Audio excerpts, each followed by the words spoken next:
Peruano. La pregunta sigue vigente hasta el día de hoy. ¿En qué momento se jodió el Perú? Hace décadas que buscamos la respuesta y siempre terminamos echándole la culpa a quienes nos han gobernado. Es más fácil decir que nuestro Perú se hundió por la reforma agraria de Velasco, porque el arquitecto no le dio importancia al terrorismo, por culpa del primer gobierno de Alan y su tren cargado de inflación e inoperancia económica, por culpa del autogolpe, los Vladivideos y la corrupción en el gobierno Fujimori, por culpa de los whiskies y la hora cabana, por culpa de la mayoría de la clase política que gobernó y gobierna el Perú y que sigue viviendo en el escándalo y en la corrupción.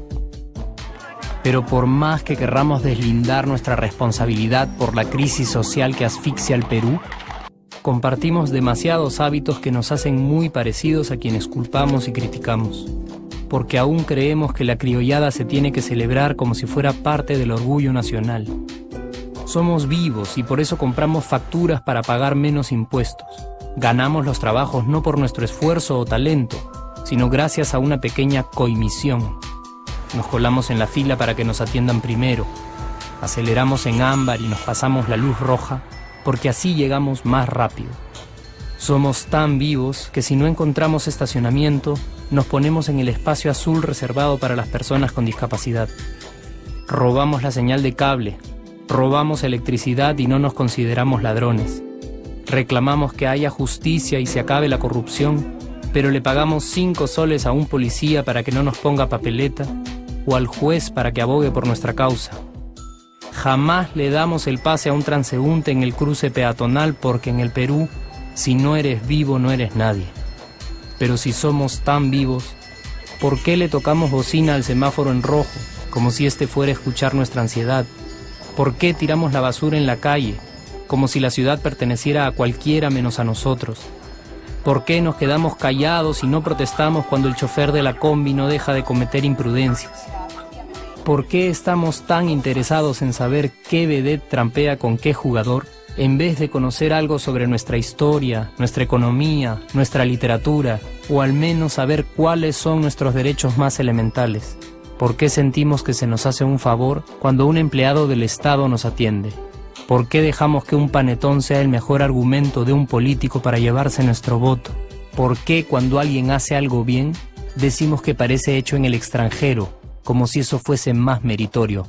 ¿Por qué no nos sentimos orgullosos de nuestra diversidad cultural? ¿Y por qué, si somos tan vivos, seguimos alimentando este círculo vicioso que no nos deja avanzar como sociedad y nación? Es cierto que nuestros niveles educativos dan pena, y si queremos llegar a ser un país con posibilidades de desarrollo, se tiene que invertir en escuelas y capacitar a los maestros. Pero ¿de qué nos servirá una buena educación fuera de casa cuando dentro educamos a nuestros hijos dándoles el peor ejemplo? Es cierto que se necesitan medidas urgentes para frenar la ola de delincuencia y violencia que azota al país. Pero ¿de qué nos servirá pacificar las calles cuando en nuestros hogares la violencia física y psicológica parece haberse institucionalizado? Es cierto que se necesita una verdadera reforma judicial para que en el Perú se pueda hablar de justicia, pero ¿de qué servirá lograrlo cuando la mayoría de nosotros sigue avalando la ley del más fuerte, del más rico, del más vivo? Es cierto que para reducir los conflictos sociales se requiere del diálogo, pero ¿de qué nos servirá ese diálogo si seguimos pensando que dialogar es imponer nuestras ideas y no escuchar al que piensa diferente a nosotros? Es cierto que necesitamos mejores leyes de inclusión social y muchísimos más proyectos de integración. Pero ¿de qué nos servirán estas leyes y proyectos si hasta el día de hoy la publicidad peruana define nuestros estratos socioeconómicos por el color de la piel y a nadie le parece raro? Si hasta el día de hoy seguimos avergonzándonos de nuestras diferencias o sintiéndonos superiores por estas mismas diferencias.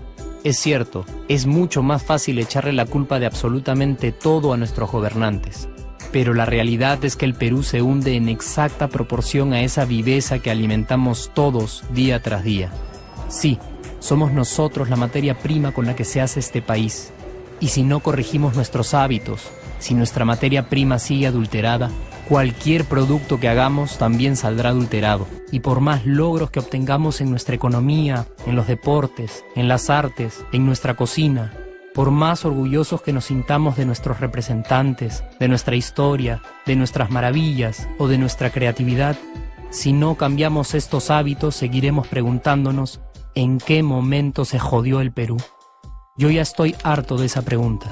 Estoy harto de ver cómo un país con tantas posibilidades y oportunidades, con tantas riquezas naturales y con tanta historia, tenga que seguir viviendo en el subdesarrollo solo porque no nos creemos capaces de vivir de otra manera. Estoy harto de que las desgracias de nuestros vecinos sean nuestro mejor consuelo. Harto de que el sí se puede sea solo una frasecita hecha para un partido de fútbol y que no podamos aplicarla en nuestra vida. Aunque te cueste creerlo, sí podemos. Claro que podemos. Pero depende de que tú y yo comencemos a trabajar en ello de una vez por todas. Porque la transformación del país hacia una nación desarrollada ya no está solo en cancha de los políticos o de los poderosos, y no está en el terreno de los milagros. La transformación del Perú está en la capacidad que tengamos de hacernos responsables de nuestros actos y de rebelarnos contra nuestra viveza. La transformación del Perú está en ti y está en mí. Está en todas nuestras organizaciones y en la posibilidad de trabajar juntos con verdadera responsabilidad social. ¿Qué pasaría si cambiamos la pregunta? Si, por ejemplo, ahora te pregunto, ¿en qué momento se arregló el Perú? ¿Qué me dirías? Aunque te parezca una pregunta demasiado ingenua, tenemos que creer en ella, y la respuesta está en nuestras manos. Responsabilidad social todos.